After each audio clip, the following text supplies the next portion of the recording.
คำเว้าว่าลูกเพิ่นสิดีเพิ่นสิดีมาแต่น้อย สิซอยเหลือแม่จับนู่นจับนี่ว่าติ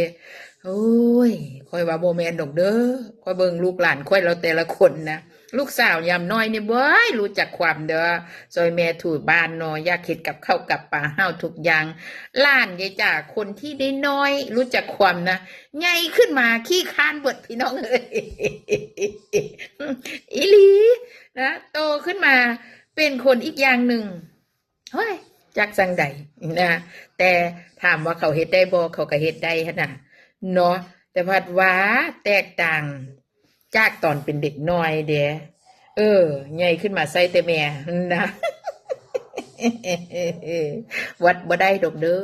อว่าเลี้ยงน้อยสิขยันเหมือนฝรั่งน้อยเนี่ยยามน้อยนี่ตาหักตาสั่งนะฮะแม่เวลาโมโหเถียงแม่sorry ที่ทำให้เสียใจแต่มันก็คือความจริงณปัจจุบันปึ้งปังบ่ได้อารมณ์ไปแนบ sorry ก็บ่มีนะ เริ่มเปลี่ยนภาษาอารมณ์วัยรุ่นเด้อเฮาก็ต้องทำใจกับเด็กน้อยสมัยนี้น่ะอีหลีว่าบ่ได้ยายจ๋าก็เป็นคนขยันแม่ว่าแต่น้อยเนาะเฮ็ดโน้นเฮ็ดนี้บืนลิ้นซอยพ่อแม่ทุกอย่างยันใหญ่ยันเท่าจนป่านนี้แต่ว่าลูกเขากับเด็กสมัยนี้